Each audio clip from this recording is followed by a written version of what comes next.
تو تم تنہا 2 سال سے انہیں کس طرح نقصان پہنچا رہے ہو؟ کیا وہ اتنے ناکارہ اور بودے ہیں کہ تمہیں گرفتار نہیں کر سکتے یا گولی نہیں مار سکتے؟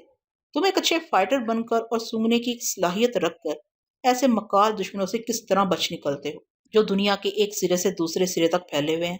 میں تم سے تمہاری اصلیت معلوم کرنا چاہتا ہوں، تم مجھے مار دھاڑ والی جاسوسی کہانی سنا رہے ہو؟ میں نے کہا، جاسوسیت اور اسرار کی کہانی یہ بھی بن سکتی ہے مسٹر برینڈو، دوہری زندگی گزارتے ہیں۔ جب سمندری عقاب بنتے ہیں تو اس جہاز کا رنگ کچھ اور ہوتا ہے، اور جب روز برینڈو کے اصل روپ میں آتے ہیں تو جہاز کا نقشہ ہی بدل جاتا ہے۔ بحری پولیس کے چھاپے سے محفوظ رہنے کے لیے مخصوص کیبنوں کی دیواریں دوہری بنائی گئی ہیں تاکہ تمام غیر قانونی مال چھپایا جا سکے۔ میں نے معقول جواب دیا تھا، مگر اس نے سرد لہجے میں کہا، سارا بہت نادان ہے، اس نے تمہیں سب کچھ بتا دیا تھا کہ مال کس طرح چھپایا جاتا ہے۔ میں آپ کا دشمن نہیں ہوں، اس لیے سارا نے مجھے اپنا سمجھ کے اعتماد کیا ہے۔ مجھے افسوس ہے فرید، میں تم پر اعتماد نہیں کر سکتا۔ تم مجرموں کا ساتھ نہیں دیتے ہو اور میں مجرم ہوں، اس لیے تمہیں چھوٹ نہیں دوں گا، تم حراست میں رہو گے۔ اس نے ایک ملازم کو بلا کر کہا کہ 4 مسلح جوانوں کو بلایا جائے۔ وہ حکم کی تعمیل کے لیے چلا گیا۔ میں اور برینڈو اطمینان سے اپنی اپنی کرسی پر بیٹھے ہوئے تھے۔ اسے اطمینان تھا کہ میں بحری جہاز سے کہیں فرار نہیں ہو سکتا۔ چاروں طرف سمندر ہے اور میں اس کی سوچ پڑھ کر مطمئن تھا کہ وہ مجھے ہلاک نہیں کرے گا، کیونکہ میں نے اس کی جان بچائی تھی۔ اس احسان کا بدلہ چکانے کے لیے وہ کوئی ایسی تدبیر سوچ رہا تھا کہ وہ کسی طرح مجھ سے پیچھا چھڑا لے۔ نہ وہ میری جان لے اور نہ میں قانون کی حمایت میں روز برینڈو کے مجرم ہونے کا ثبوت پیش کروں۔ 4 مسلح جوان آئے تو میں اٹھ کر کھڑا ہو گیا۔ برینڈو نے انہیں حکم دیا، فرید کو حوالات میں بند کرو، مگر اس کے آرام کا خیال رکھو، وہاں فولڈنگ چارپائی اور کرسی وغیرہ پہنچا دو۔ ڈائننگ ہال کے تمام لوگ مجھے دیکھ رہے تھے۔ یہ خبر آگ کی طرح کچن تک پہنچی کہ عقاب کا معزز مہمان فرید حراست میں رکھا جا رہا ہے۔ سارا کچن سے دوڑتی ہوئی آئی۔ میں مسلح جوانوں کے درمیان چلتا ہوا ہال سے باہر جا رہا تھا۔ اس نے کچھ حیرانی اور کچھ غصے سے باپ کو مخاطب کیا، پاپا کیا بات ہے؟ آپ فرید کے ساتھ ایسا سلوک کیوں کر رہے ہیں؟ یو شٹ اپ، برینڈو نے گرج کر کہا، تم کس مصیبت کو یہاں لے آئی ہو؟ یہ نہ ہماری لائن کا آدمی ہے اور نہ ہی کسی اور طرح سے مجرمانہ زندگی گزارتا ہے۔ اس کا مطلب تو یہی ہوتا ہے کہ یہ جاسوس ہے، قانون کا محافظ ہے۔ میں اس وقت تک مسلح جوانوں کے ساتھ ہال سے دور جا چکا تھا اور اب دماغ کی اسکرین پر باپ بیٹی کو دیکھ رہا تھا۔ سارا نے پوچھا، کیا فرید نے اقرار کیا ہے کہ وہ جاسوس ہے؟ مجرم جاسوس کے سامنے اور جاسوس مجرم کے سامنے کبھی اپنا بھید نہیں کھولتے۔ تو پھر آپ اس پر کیسے شبہ کر رہے ہیں؟ آرام سے بیٹھ جاؤ، میں تمہیں بتاتا ہوں۔ وہ میری حال ہی کی ہوئی کرسی پر بیٹھ گئی۔ برینڈو وہ تمام باتیں تفصیل سے بتانے لگا جو میں نے اپنے بارے میں اسے بتائی تھی۔ سب کچھ سننے کے بعد سارا نے کہا، پاپا وہ صرف دلیر نہیں، ذہین بھی ہے۔ اس خطرناک تنظیم کے افراد یقیناً خطرناک ہوں گے، لیکن فرید اپنی ذہانت سے بچتا بچاتا ہمارے پاس پہنچا ہے۔ وہ مہم جو نوجوان ہے، اس کے لیے اپنی حفاظت مشکل ہو سکتی ہے، ناممکن نہیں ہو سکتی۔ سارا، تم نے ابھی صرف سمندر دیکھا ہے، تم صرف یہاں کے مصائب سے لڑتی رہی ہو۔ تم یہ نہیں جانتی کہ زمین کے چپے چپے پر کیسے کیسے ذہین، دلیر اور خطرناک لوگ موجود ہیں۔ تم نے صرف ہانگ کانگ سے فاموسا اور جاپان تک کی دنیا دیکھی ہے، اور اس مختصر سی دنیا میں فرید کی دلیری اور ذہانت سے متاثر ہو گئی۔ لیکن میرا تجربہ تمہاری طرح محدود نہیں ہے۔ میں اس بات کو سمجھتا ہوں کہ فرید اگر کسی منظم گروہ سے ٹکراتا تو اب تک وہ لوگ اس تنہا آدمی کو چٹکی میں مسل چکے ہوتے۔ میں آپ کے تجربات اور دانائی کو تسلیم کرتی ہوں۔ ٹھیک ہے، فرید نے اپنی یہ دوسری داستان بھی من گھڑنٹ سنائی ہوگی، وہ پراسرار بن کر رہنا چاہتا ہوگا، مگر یہ تو سوچئے کہ اس نے ہمیں کوئی نقصان نہیں پہنچایا، بلکہ آپ کو زہریلی شراب سے بچایا ہے۔ میرا دل نہیں مانتا کہ وہ کسی موقع پر ہمارا دشمن بن سکتا ہے۔ برینڈو نے بیٹی کو گہری نظروں سے دیکھتے ہوئے کہا، تمہارا دل نہیں مانتا؟ فرید نے تمہیں اس حد تک متاثر کیا ہے کہ اب تم دل کی بات پر زور دیتی ہو، دماغ سے فیصلہ کرنا بھولتی جا رہی ہو۔ سارا ایک ذرا سا گھبرائی، پھر اپنے آپ کو ٹٹولنے لگی، کیا میں دل کے کسی معاملے میں فرید سے متاثر ہوں؟ اس سوال کے جواب میں خواب کی ایک ہلکی سی جھلک تصور میں نظر آئی۔ اس طرح سمگی میں پتہ چلا کہ دل میں کہیں چور چھپا ہوا ہے جسے اس کے باپ نے پکڑ لیا ہے۔ وہ جلدی سے تیور بدل کر غصے سے بولی، پاپا آپ کیسی باتیں کر رہے ہیں؟ آپ جس انداز میں سوچ رہے ہیں اس انداز میں مجھے کوئی متاثر نہیں کر سکتا۔ تو پھر تم ہی فیصلہ سناؤ کہ فرید سے کیا سلوک کیا جائے۔ وہ الجھن میں پڑ گئی۔ برینڈو نے کہا، ہر پہلو پر اچھی طرح غور کرو۔ تم اس جہاز کے تمام خفیہ کیبن اسے دکھا چکی ہو، وہ سب کچھ جان چکا ہے کہ جہاز میں کتنا مال ہے اور کہاں چھپا کر رکھا گیا ہے۔ سارا کے تصور میں وہ منظر گھوم گیا جب وہ مجھے تمام کیبن دکھا رہی تھی۔ برینڈو نے کہا، وہ اس بات کا اعتراف کر چکا ہے کہ وہ مجرموں کا ساتھ کبھی نہیں دیتا، اور ہم باپ بیٹی جتنے بڑے جرم کا ثبوت لیے جا رہے ہیں، ہانگ کانگ میں فرید اس ثبوت کے ساتھ ہمیں قانون کے حوالے کر دے گا۔ سارا دونوں ہاتھوں سے سر تھام کر میز پر جھک گئی۔ میں نے تقریباً 20 سال سے اپنی اس دوہری شخصیت کو برقرار رکھا ہے۔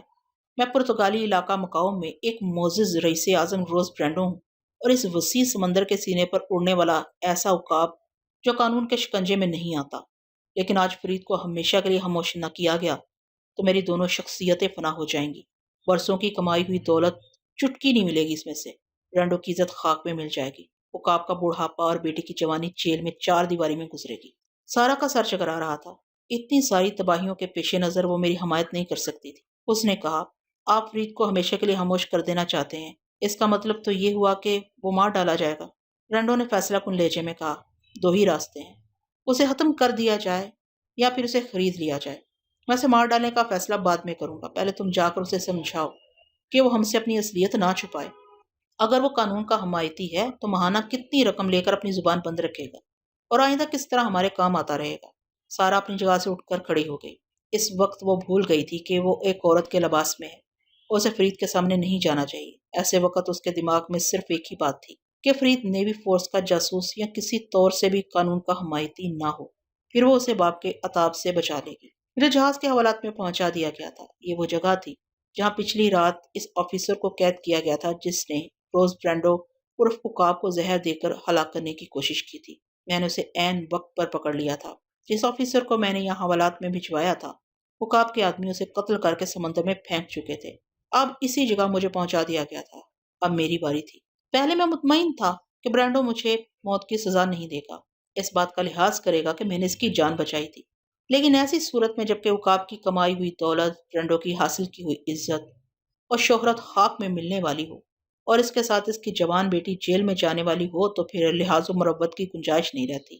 برینڈو اپنے دماغ کے چور خانے میں میری موت کا فیصلہ کر چکا تھا۔ وہ سارا کو صرف رسمی طور پر میرے پاس بھیج رہا تھا تاکہ بیٹی کو شکایت نہ ہو کہ اس نے فرید کو دوست بننے کا موقع نہیں دیا۔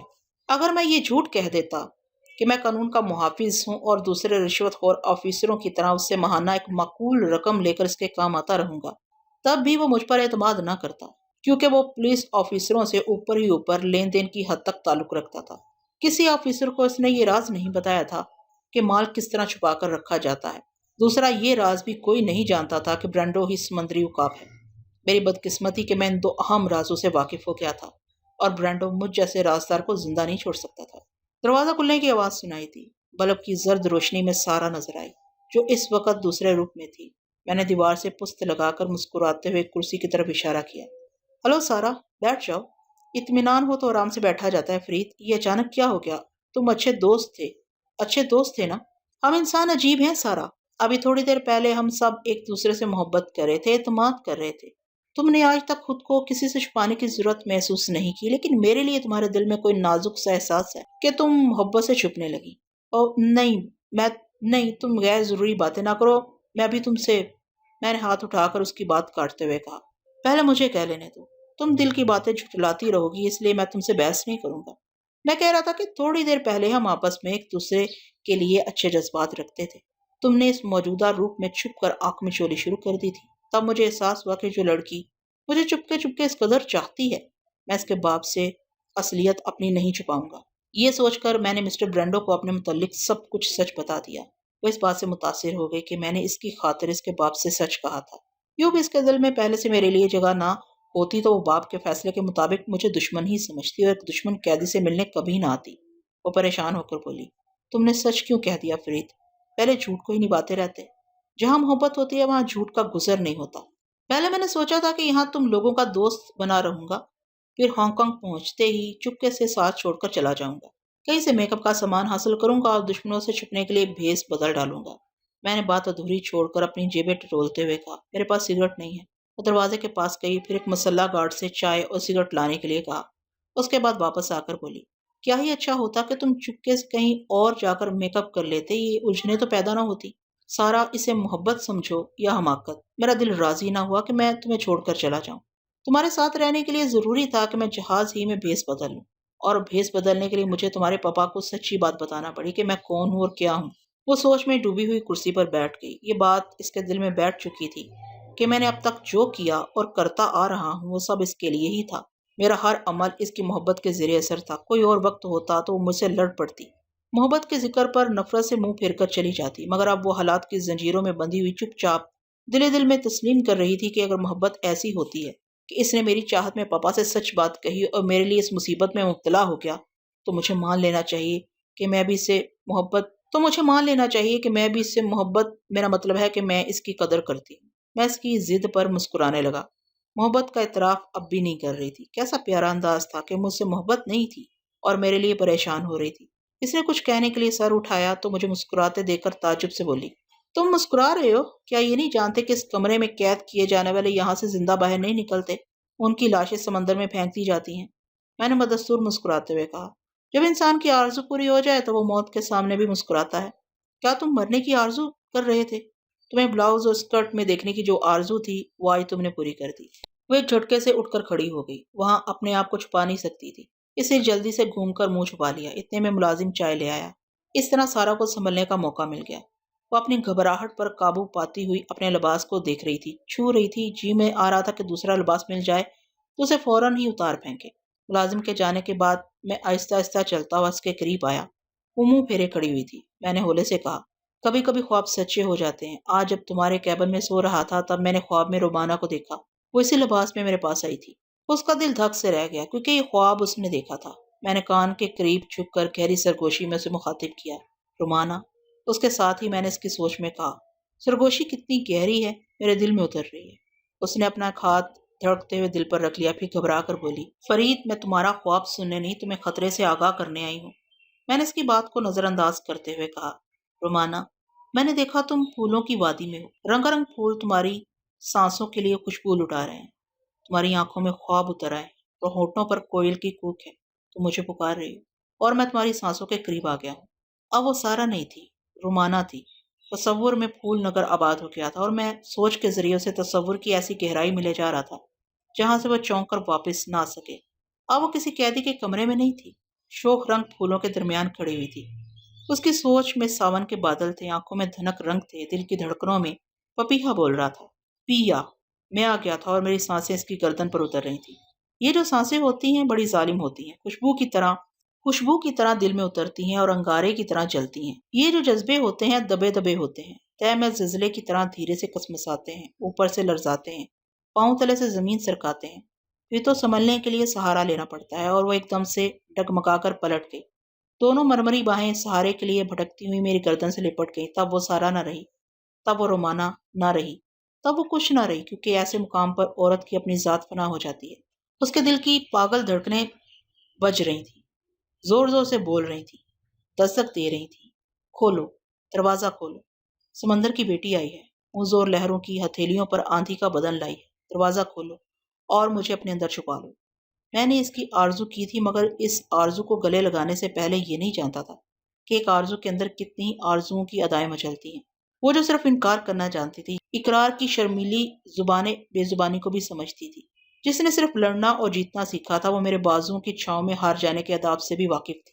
آندھی ایک مدت تک سمندر کی تہہ میں چھپی رہتی ہے، اس انتظار میں کہ جب وہ غضب ناک ہو کر اٹھے تو اسے آفاقی مٹھیوں میں بند کرنے والا آسمان سر پر موجود ہو۔ وہ روتی ہوئی بولی، میرے آسمان، تم موت کی دہلیز پر کیوں ملے ہو؟ پاپا تمہیں زندہ نہیں چھوڑیں گے۔ میں نے اس کے آنسوؤں کو ہونٹوں کی انگلیوں سے پوچھتے ہوئے کہا، رومانہ، تمہاری جیسی ناقابل شکست لڑکی روتی ہوئی اچھی نہیں لگتی۔ تم نے میرے اندر کی سوئی ہوئی عورت کو بیدار کرتے ہوئے یہ کیوں نہ سوچا کہ عورت روتی بھی ہے، اپنے لیے نہیں، اپنے پیار کی سلامتی کے لیے۔ میں کبھی یہ سوچ بھی نہیں سکتی تھی کہ کبھی کسی کے لیے میری آنکھ میں آنسو آئیں گے۔ میں نے پھر اس کے آنسوؤں کو چوم لیا۔ میری جان، پریشان ہونے سے بات نہیں بنے گی۔ تم اپنے پاپا کو سمجھاؤ کہ میں دشمن نہیں ہوں۔ فرحاد، میں تم سے زیادہ پاپا کو سمجھتی ہوں۔ انہیں جس کی طرف سے خطرہ محسوس ہوتا ہے وہ اسے کبھی زندہ نہیں چھوڑتے۔ میں نے کیسے یقین دلاؤں کہ تم ان کی دوہری شخصیت کا راز فاش نہیں کرو گے؟ ہاں، جو سمجھنا نہ چاہے اسے سمجھانے کی ہر کوشش فضول ہوتی ہے۔ کوئی بات نہیں، جو میری تقدیر میں یہی لکھا ہے، میں تمہاری محبت کو پا لینے کے بعد مر جاؤں تو مجھے تقدیر کا یہ فیصلہ منظور ہے۔ نہیں، وہ اتنی سختی سے لپٹ گئی جیسے مجھ میں جذب ہو کر میرے مرنے سے پہلے اپنی ذات کو میرے اندر ختم کر دینا چاہتی ہو۔ رومانہ، ایک طرح سے تقدیر کا فیصلہ مناسب ہے۔ اگر میں زندہ رہوں گا تب بھی ہم ایک ساتھ زندگی نہیں گزار سکیں گے۔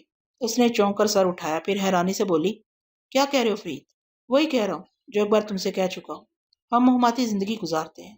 آج تک تم کسی کی پابند نہیں رہی اور نہ ہی میں کسی کو بیوی بنا کر اس کا پابند رہنا چاہتا ہوں۔ تمہارا علاقہ سمندر ہے، میرا علاقہ تو دنیا کے تمام بر اعظم ہے، پھر ہماری زندگی کے گزارنے کے طریقے جدا ہیں۔ تم جرائم کے سائے میں زندہ رہتی ہو اور میں جرائم سے نفرت کرتا ہوں۔ وہ آہستہ آہستہ مجھ سے الگ ہو گئی، مجھ سے ایک قدم فاصلے پر کھڑی ہو کر بولی، فرید، میں نے تمہاری خاطر اپنی ضد چھوڑ دی، تمہارے لیے عورت بن گئی۔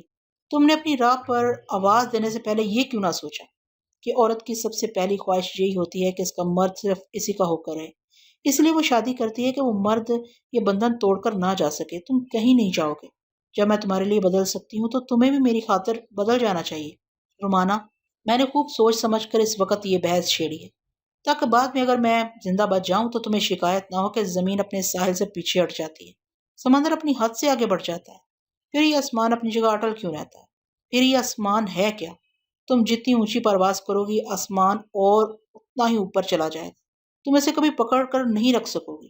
وہ تیزی سے میرے پاس آئی، پھر میرا گریبان پکڑ کر جھنجھوڑتی ہوئی بولی، نہیں فرید نہیں، مجھے فلسفے کی زبان میں نہ سمجھاؤ۔ اگر تمہیں اسی طرح دور ہونا تھا تو مجھے قریب کیوں لے کے آئے؟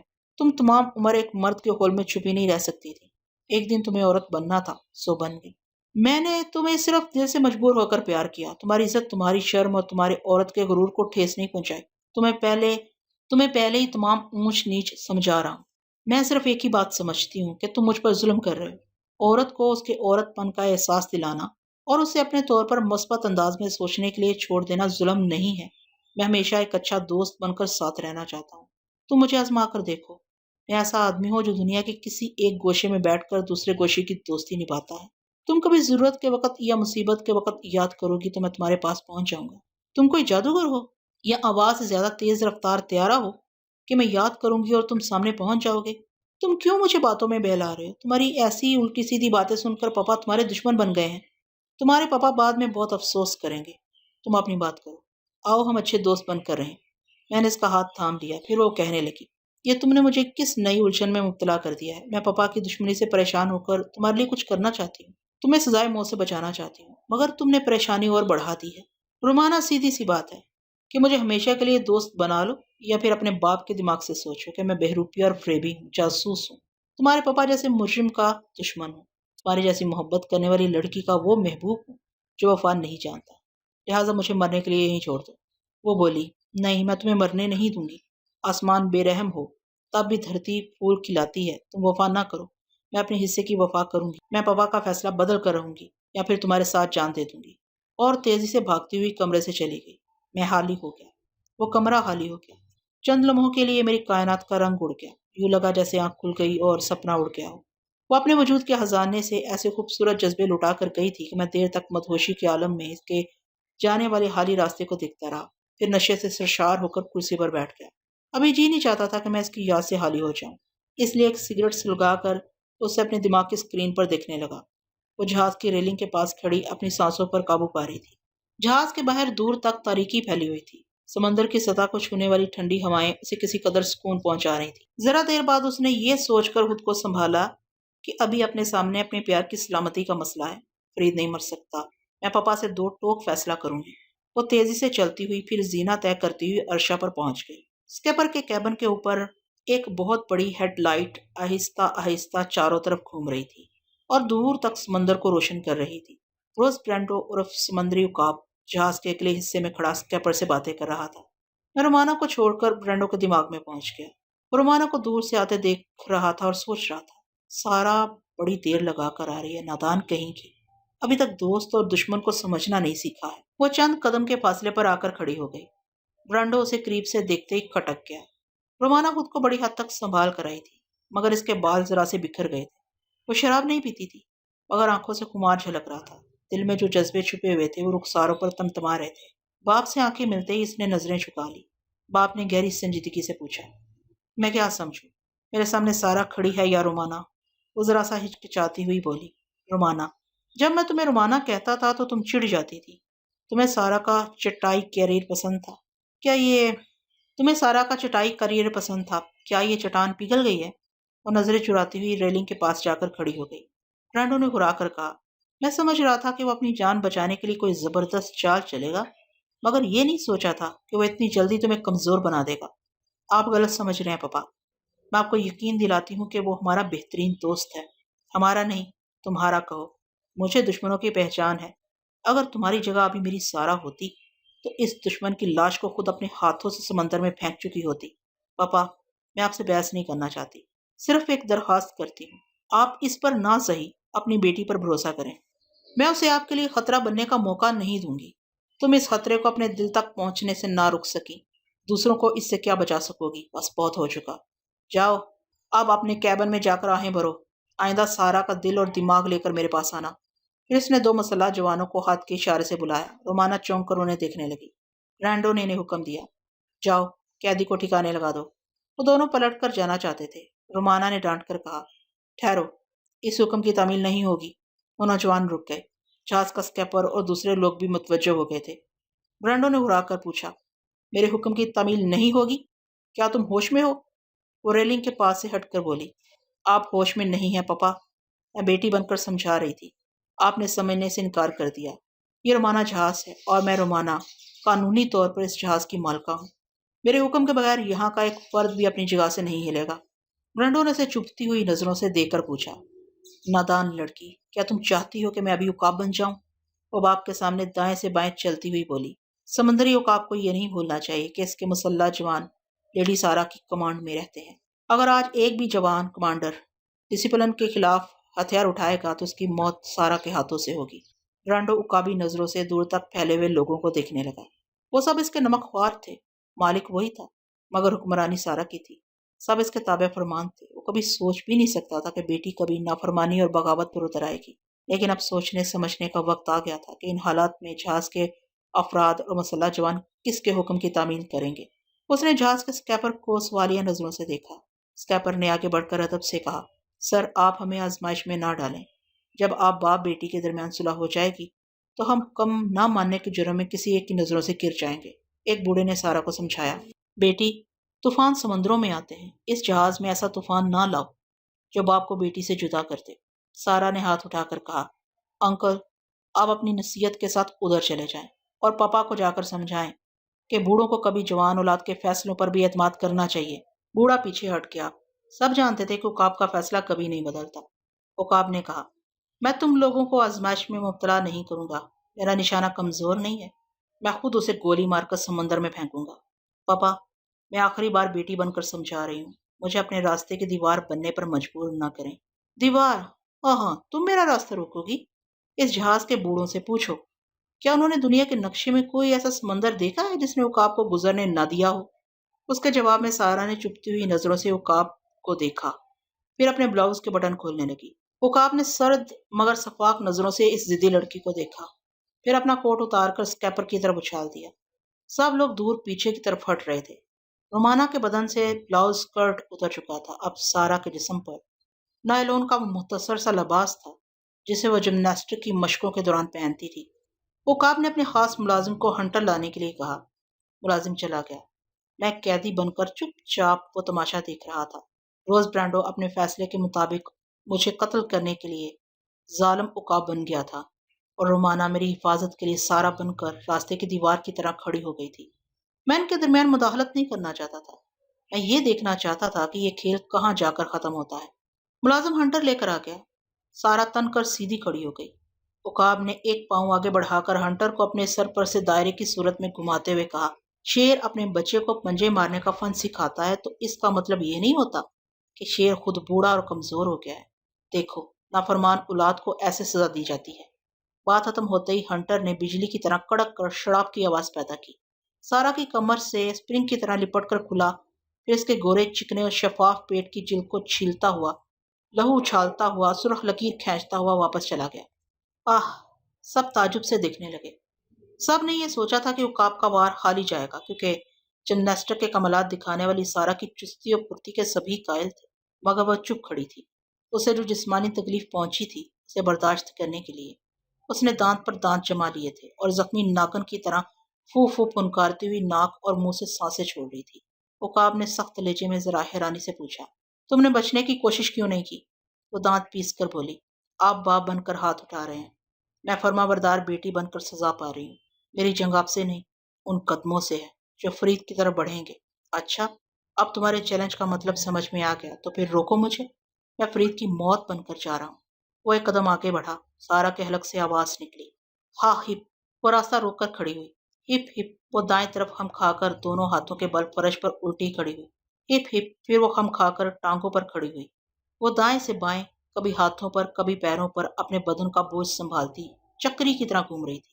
عقاب تیزی سے چاروں طرف گھوم گھوم کر اسے دیکھ رہا تھا کہ پتہ نہیں وہ کب حملہ کر دے گی، مگر وہ ایک طرف پہنچ کر دونوں ٹانگوں پر چپ چاپ کھڑی ہو گئی۔ تب عقاب کو اپنی حماقت کا احساس ہوا۔ سارا نے اسے ایک گول چکر دے کر اس کا راستہ بدل دیا تھا اور وہ میری طرف آنا چاہتا تھا، مگر اب مخالف سمت میں آگے بڑھ گیا تھا۔ ادھر سارا کے کھڑے ہونے کا انداز کہہ رہا تھا، بوڑھے قاتل آگے بڑھو۔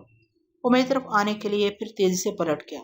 ہا ہپ خطرے کی گھنٹی سنائی تھی۔ وہ تیزی سے پلٹا، مگر پلٹنے اور جھپٹنے کی تیزی بجلی کے حصے میں آئی۔ وہ بجلی کی تیزی سے فرش پر آ کر جیسے گری، عقاب کی ٹانگ پر ٹانگ مار کر اسے گرایا۔ لیٹے ہی لیٹے ایک دائرے میں گھومی، پھر ہا ہپ کی تال پر الٹی کلا بازی کھا کر کھڑی ہو گئی۔ عقاب کمزور یا اناڑی نہیں تھا، ایک بہترین فائٹر تھا، مگر اس کے لیے مشکل یہ تھی کہ سارا لڑنے کی بجائے جمناسٹک کے کرتب دکھا رہی تھی، اسے حملہ کرنے کا موقع نہیں دے رہی تھی۔ اس نے جلا کر پھر ہنٹر ہاتھ میں لے لیا، شڑاپ شڑاپ۔ وہ ہنٹر بجلی کی طرح لپکنے لگا، مگر اب بجلی کی طرح سارا پر نہ گر سکا، کبھی اسی کی ٹانگوں کے نیچے سے کبھی سر پر سے گزر گیا۔ میں مسکراتے ہوئے دماغ کی اسکرین پر دیکھ رہا تھا، لیکن باپ بیٹی کا مقابلہ زیادہ دیر تک جاری نہ رہ سکا۔ اچانک ہی جہاز میں خطرے کا الارم بجنے لگا۔ عقاب کے ہاتھ سے ہنٹر چھوٹ گیا، وہ دوڑتا ہوا اسکیپر کے کیبن میں پہنچا۔ سارا بھی اس کے پیچھے بھاگتی ہوئی گئی۔ جہاز کے سب سے اوپری حصے پر جہاں ایک شخص ہیڈ لائٹ کے پاس ڈیوٹی دے رہا تھا، وہ پائپ کے اوپری سرے سے بول رہا تھا۔ اس کا دوسرا سرا کیبن کے اندر تھا، وہاں سے آواز آ رہی تھی، سر ایک لانچ ہماری طرف آ رہی ہے، وہ سگنل دے رہے ہیں کہ وہ بحری پولیس کی لانچ ہے۔ یہ اطلاع سنتے ہی عقاب گراتا ہوا سارا کی طرف پلٹا، سن لیا تم نے؟ اگر تم نے فوراً ہی فرید کو ختم نہ کیا تو وہ بحری پولیس کو خفیہ کیبنوں تک پہنچا دے گا۔ سارا جواب دینے کی بجائے اچھل کر دروازے پر گئی، پھر اس سے پہلے کہ عقاب کی سمجھ میں کچھ آتا اس نے کیبن کے دروازے کو باہر سے بند کر دیا۔ پھر اس نے ایک مسلح جوان سے رائفل لے کر کہا، جاؤ سب یہاں سے ذرا دور چلے جاؤ۔ تم سنو، جلدی سے فرسٹ ایڈ باکس لے آؤ۔ اسکیپر اور عقاب دروازے کو اندر سے پیٹنے لگے۔ سارا دروازہ کھولو، ورنہ میں اسے توڑ کر بھی باہر آ سکتا ہوں۔ اتنی عقل مجھے بھی ہے پاپا، تھوڑی سی عقل میں آپ کو بھی دینا چاہتی ہوں۔ اگر آپ دروازہ توڑنا چاہیں گے تو میں 90 ڈگری پر فائرنگ کروں گی۔ یہ ہوائی فائرنگ کی آواز پولیس لانچ تک پہنچے گی، پھر آپ روز برانڈو جیسے موزس شہری کے جہاز میں فائرنگ کا کوئی جواز پیش نہ کر سکیں گے۔ عقاب کو عقل آ گئی، اس نے بزرگانہ انداز میں سمجھایا، بیٹی تمہیں کیا ہو گیا ہے؟ کیا تم اپنے جہاز کو پولیس کی نظروں میں مشکوک بنانا چاہتی ہو؟ اگر کیبن میں آپ خاموش بیٹھے رہیں گے تو میں فائرنگ نہیں کروں گی، اور یہ خیال دماغ سے نکال دیں کہ جب تک میں یہاں کھڑی رہوں گی کوئی آپ کی مدد کے لیے آئے گا۔ آپ تمام لوگوں کا فیصلہ سن چکے ہیں کہ یہ لوگ باپ بیٹی کے جھگڑے میں نہیں آئیں گے۔ سارا تم مجھے کیسے بند رکھ سکو گی؟ روز برانڈو کی حیثیت سے مجھے ہی پولیس والوں سے باتیں کرنا ہوں گی۔ جب پولیس لانچ قریب آئے گی اور وہ آپ کو کال کریں گے تب میں دروازہ کھول دوں گی، لیکن اس کی بھی ایک شرط ہے۔ بکو کیا بکتی ہو؟ دیکھیے پاپا، آپ نے فرید کو قتل کرنے کا حکم دیا تھا، مگر اس کی تعمیل نہیں ہوئی کیونکہ یہ بیچارے مجبور ہیں۔ ہم میں سے کسی ایک کا حکم مان کر بعد میں مصیبت میں پڑ جائیں گے۔ چلیے ہم دونوں مشترکہ حکم صادر کرتے ہیں کہ فرید کو آزاد کر کے یہاں لایا جائے۔ میں حکم نہیں دوں گا، مجھے غصہ نہ دلاؤ، میں بھی غصے والے باپ کی بیٹی ہوں۔ میرے اچھے پاپا، ہم دونوں کو غصے میں نہیں آنا چاہیے۔ حکم دیجیے۔ فرسٹ ایڈ باکس لانے والا فرش پر گھٹنے ٹیک کر سارا کے پیٹ اور کمر کے زخم پر مرہم لگا رہا تھا، پھر وہ پٹی باندھنے لگا۔ پاپا آپ حکم دینے میں دیر کر رہے ہیں اور میری انگلی رائفل کے ٹریگر پر کانپ رہی ہے۔ اگر آپ میری ضدی طبیعت کو بھول چکے ہیں تو لیجیے، میں 3 کہتے ہی فائرنگ شروع کر دوں گی۔ 1 2 ٹھہرو میں حکم دے رہا ہوں۔ سارا نے 4 مسلح جوانوں کو قریب بلایا، پھر وہ سارا اور عقاب کا مشترکہ حکم سن کر میری طرف آنے لگے۔ میں نے مسکرا کر دل میں کہا، جیو میری جان، تم تو واقعی سمندر کے سینے پر آندھی کی طرح چلتی ہو۔ 10 منٹ کے بعد میں قید خانے سے نکل کر اپنی رومانہ کے پاس پہنچا۔ اس نے مجھے رائفل دے کر کہا، دروازے پر کھڑے رہو، میں ذرا لباس بدل لوں۔ وہ بلاؤز اسکرٹ فرش پر سے اٹھا کر پہننے لگی۔ اسے خیال آ رہا تھا کہ وہ عورتوں کا لباس میرے سامنے پہننے سے کتراتی تھی، اب اسد شوق پہن رہی تھی۔ اس خیال سے وہ مسکرانے لگی۔ اس وقت پولیس لانچ کا سائرن تھوڑے تھوڑے وقفے سے اپنی آواز سناتا ہوا قریب آ چکا تھا، اور اب جہاز کے مالک اور اسکیپر کو عرشے کے اگلے حصے میں بلایا جا رہا تھا۔ رومانہ نے کیبن کا دروازہ کھول دیا۔ برنڈو نے ہمیں گھور کر دیکھا، مگر اب میرے خلاف کچھ کر گزرنے کا وقت نہیں رہا تھا۔ پولیس لانچ نگاہوں کے سامنے تھی۔ برطانوی بحری پولیس کے مسلح سپاہی خاکی وردیوں میں نظر آ رہے تھے۔ وہ اسکیپر کے ساتھ تیزی سے چلتا ہوا عرشا کے اگلے حصے میں چلا گیا۔ میں نے رومانہ کے شانے پر ہاتھ رکھ کر انجان بنتے ہوئے کہا، میری جان، تم تو کہتی تھی کہ تمہارے پاپا کا فیصلہ نہیں بدلے گا، پھر یہ مجھے آزاد کیسے کر دیا گیا؟ وہ ہنستی ہوئی بولی، تم قید خانے میں پڑے ہوئے تھے، یہاں پاپا سے میری فائٹ ہو گئی، مجھے بتانے لگی۔ میں دلچسپی سے سنتے ہوئے اس کی دلیری اور ذہانت کی تعریف کرنے لگا۔ اسی وقت برینڈو نے واپس آ کر اپنے لوگوں سے کہا، وہ لوگ چیکنگ کے لیے آ رہے ہیں، تم سب لوگ اپنے اپنے کاموں میں مصروف ہو جاؤ۔ جاؤ، جب آفیسر ڈیک پر آئے تو تمام ہتھیار اس کے سامنے رکھ دو۔ خیال رکھو انہیں کسی قسم کا شبہ نہ ہونے پائے۔ میں نے اپنے ہاتھ کی رائفل ایک نوجوان کو واپس دے دی۔ وہ سب اپنے فرائض کی ادائیگی کے لیے جانے لگے۔ برینڈو اپنا کوٹ پہنتا ہوا میرے سامنے کھڑا ہو گیا، پھر گہری سنجیدگی سے بولا، میری نادان بیٹی نے تمہیں میرے ہاتھوں سے بچا لیا، اور جس نے تمہیں بچا لیا ہے، اس لڑکی کی عزت، اس کا مستقبل تمہارے ہاتھوں میں ہے۔ تم پولیس والوں سے مل کر اس لڑکی کو اس کی نادانی کی سزا دے سکتے ہو۔ میں اپنی فطرت سے مجبور ہوں، تباہی کے دھانے پر بھی دشمن کو دشمن ہی سمجھتا ہوں۔ یہ کہہ کر وہ جواب سنے بغیر چلا گیا۔ رومانہ نے میرا ہاتھ تھام کر کہا، فرید، مجھے ڈر لگ رہا ہے۔ کیا مجھ سے؟ تم سے نہیں۔ وہ میں کیا بتاؤں، جب کوئی مصیبت آنے والی ہوتی ہے تو مجھے اندر سے کچھ عجیب سا لگتا ہے، کہیں یہ بحری پولیس والے کچھ گڑبڑ نہ کریں۔ میں نے اس کے شانے پر ہاتھ مارا۔ یار، تم تو عورت بن کر سچ مچ عورتوں کی طرح وہموں میں مبتلا ہو گئی ہو۔ میں پہلے ہی سمجھتی تھی کہ تم میرے انجانے خوف کا مذاق اڑاؤ گے۔ چلو میرے ساتھ۔ کہاں لے جا رہی ہو؟ کہاں کہاں لے جا رہی ہو؟ جب ہمیں خطرے کا احساس ہوتا ہے تو سب سے پہلے پاپا ایک خفیہ پناہ گاہ میں چلے جاتے ہیں، مگر آج وہ بھی میری بات نہیں مانیں گے کیونکہ مجھ سے ناراض ہیں۔ وہ اپنے باپ کے کیبن کے سامنے آ کر رک گئی۔ مجھ سے بولی، تم دوسری طرف منہ کرو۔ کیوں؟ میں نے پوچھا۔ میں دروازے کی چابی نکالوں گی۔ تو میرے سامنے نکالو۔ وہ منہ پھیر کر بولی، نہیں، مجھے شرم آتی ہے۔ اچھا تو یوں کہو نا، شرمانے والی بات ہے۔ میں دوسری طرف منہ پھیر کر کھڑا ہو گیا۔ دروازہ کھلنے کی آواز آئی تو میں پلٹ کر اس کے ساتھ کیبن کے اندر آ گیا۔ وہ دروازہ بند کرتی ہوئی بولی، یہ دروازہ باہر سے لاکڈ کر دیا جائے تو اندر سے بغیر چابی کے کھل جاتا ہے، دیکھو اس طرح۔ اس نے ہینڈل کو بائیں سمت گھما کر بتایا۔ پھر وہ اپنے باپ کے آئرن سیف کے پاس آئی۔ وہاں اس نے سیف کے تالے کا نمبر ایڈجسٹ کرتے ہوئے کہا، دیکھو، اگر 4011 سیٹ کرو گے تو اس آہنی سیف کے ساتھ اس کا پچھلا خفیہ دروازہ بھی کھل جائے گا۔ میں نے دیکھا سیف کا بیرونی دروازہ کھلنے لگا تو اس کے ساتھ سیف کی پچھلی دیوار بھی اس حد تک سرک گئی کہ ایک آدمی وہاں سے گزر کر جا سکے۔ ایسے وقت سیف کے خانے فولڈ ہو جاتے تھے، اس لیے وہاں اہم کاغذات اور ڈالر اور پاؤنڈ کی گڈیاں برائے نام رکھی گئیں۔ میں سارا کے پیچھے چلتا ہوا اس خفیہ دروازے کے پیچھے پہنچ گیا۔ اس نے دروازے کو بند کرتے ہوئے کہا، اگر یہاں سے بھی 4011 سیٹ کیا جائے تو باہر نکلنے کے لیے دوبارہ دروازہ کھل جائے گا۔ دروازہ بند ہونے کے بعد میں نے پچھلی دیوار کو دیکھا۔ وہاں پورٹ ہول بنا ہوا تھا جس کے بلائنڈ شیشے کو سرکانے کے بعد سمندر نظر آتا تھا اور باہر کی تازہ ہوا ملتی تھی۔ میں نے کہا، رومانہ، یہاں جگہ اتنی تنگ ہے کہ میں آسانی سے تمہیں تنگ کر سکتا ہوں۔ میں نے سر جھکا کر اس کی ناک کی مغرور بلندی کو چوم لیا۔ وہ میرے سینے پر سر رکھ کر بولی، تمہارے بازوؤں میں مر جانے کو جی چاہتا ہے، مگر ابھی کوئی شرارت نہ کرو، مجھے بحری پولیس کی طرف سے مطمئن ہو جانے دو۔ اس نے ہاتھ اٹھا کر چھت پر لگے ہوئے ایک بٹن کو آن کر دیا۔ تب مجھے پتا چلا کہ وہاں سپیکر لگے ہوئے ہیں۔ ہمیں باہر کی آوازیں سنائی دے رہی تھی۔ برینڈو پولیس آفیسر اور سپاہیوں کے ساتھ عرشہ پر آ رہا تھا۔ آفیسر کہہ رہا تھا، مسٹر برینڈو، آپ کی شخصیت کسی تعارف کی محتاج نہیں ہے۔ ہم محض رسماً اپنا فرض ادا کرنے آئے ہیں۔ ان بحری پولیس والوں سے میرا دور کا بھی تعلق نہ تھا، اس لیے ان کی سوچ کو پڑھنا فضول تھا۔ اب یہ تو کوئی بات نہ ہوئی کہ پڑھنا آتا ہو تو خواہ ریلوے ٹائم ٹیبل پڑھنے بیٹھ جائیں، اور وہ بھی ایسے وقت جب منہ زور آندھی روبرو ہو اور اس کی سانسیں میرے سینے کو بار بار چھو رہی ہوں۔ میں نے کہا، تم اپنے وہم اور اندیشوں سے کب تک فری ہو جاؤ گی؟ اس نے میرے منہ پر ہاتھ رکھ کر خاموش رہنے کے لیے کہا۔ اسی وقت آفیسر نے پوچھا، مسٹر برینڈو، آپ کی صاحبزادی نظر نہیں آ رہی ہیں؟ میری بیٹی رومانہ سفر سے گھبراتی ہے، میں نے اسے مکاؤ میں چھوڑ دیا ہے۔ نہیں مسٹر برینڈو، ہم مکاؤ کا چپا چپا دیکھ چکے ہیں، رومانہ وہاں موجود نہیں ہے۔ آپ میری بیٹی کو وہاں کیوں تلاش کر رہے تھے؟ صرف آپ کی بیٹی کو نہیں، ہم سی ایگل کی بیٹی سارا کو بھی تلاش کر رہے تھے۔ ہماری 2 سال کی خاموش تفتیش یہ ہے کہ جب سی ایگل اپنی بیٹی سارا کے ساتھ بحری سفر کے لیے ہانگ کانگ سے نکلتا ہے تو مسٹر برینڈو اور ان کی بیٹی رومانہ مکاؤ سے غائب ہو جاتے ہیں۔ کیا یہ ایک دلچسپ اسرار نہیں ہے؟ میں نے دیکھا رومانا کے چہرے پر ایسی سختی آ گئی تھی جیسے کہ خطرات سے کھیلنے والے کھلاڑیوں کے چہروں پر دیکھی جاتی ہے۔ وہ آہستگی سے بولی، آفیسر غلط کہہ رہا ہے، میں پپا کے ساتھ ہمیشہ بحری سفر پر نہیں نکلتی ہوں۔ ہم بہت کم ایک ساتھ اس طرح مال لانے کے لیے نکلتے ہیں۔ ہمارا طریقہ کار ایسا ہے کہ پولیس والے اس انداز میں تفتیش کر کے کبھی ہماری اصلیت کو نہیں سمجھ سکتے۔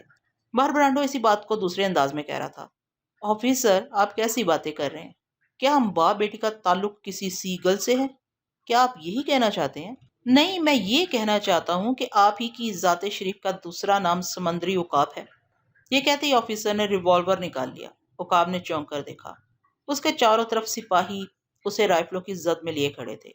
آفیسر نے بلند آواز سے للکار کر کہا، اگر کسی نے چھپ کر ہم پر گولی چلائی تو دوسرے ہی لمحے برنڈو عرف سمندری عقاب کی لاش تمہارے سامنے نظر آئے گی۔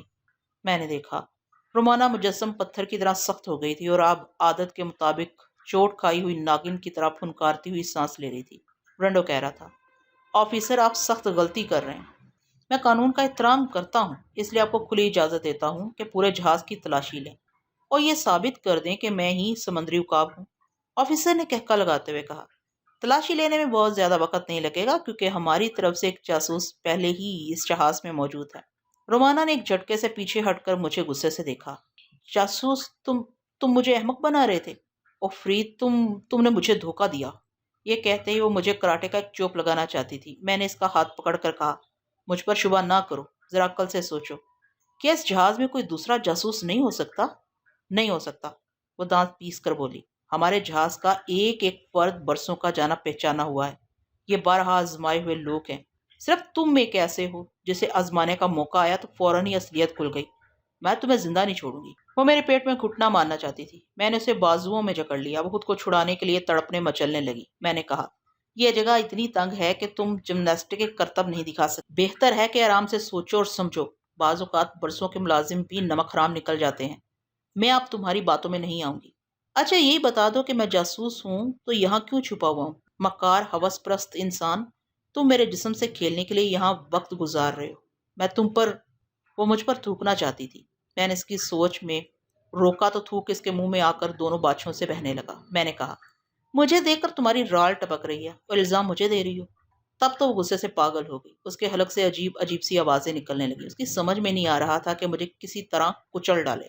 وہ جگہ ایسی تھی کہ لڑنے مرنے کی گنجائش پیدا نہیں ہو سکتی تھی۔ وہ چلا کر بولی، باہر چلو، میں تمہیں زندہ نہیں چھوڑوں گی۔ تم باپ بیٹی کے دماغوں کے کچھ پرزے ڈھیلے ہیں۔ پہلے وہ سرک گیا تھا، اب تم سرک رہی ہو۔ ارے خدا کے لیے مجھ پر تھوڑی دیر اور بھروسہ کر لو، ذرا باہر کی باتیں سننے دو کہ وہاں کیا ہو رہا ہے۔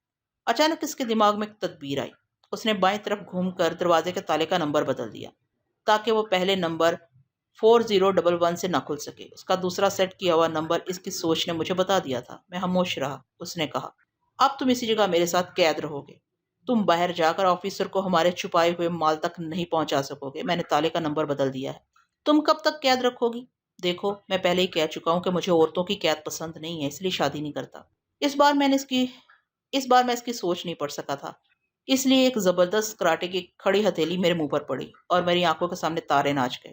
ماننا پڑا کہ اپنی جان کا ہاتھ کافی وزنی ہے۔ اب میں اسے کیا جواب دیتا، جبکہ غصے کی حالت میں بھی اس پر پیار آ رہا تھا۔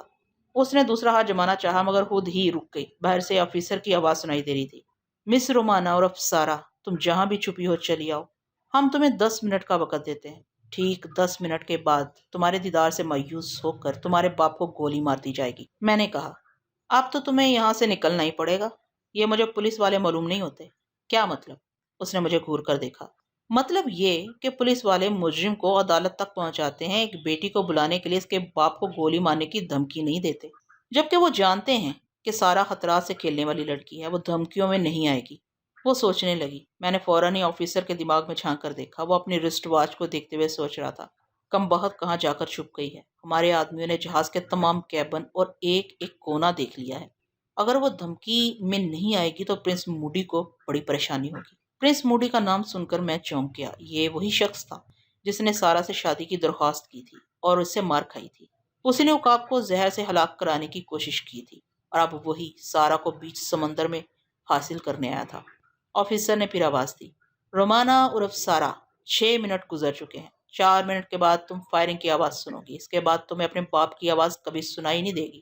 وہ باہر جانے کے لیے پلٹ گئی۔ میں نے اس کا ہاتھ پکڑ کر کہا، باہر مت نکلو، وہ تمہارے پاپا کو گولی نہیں ماریں گے۔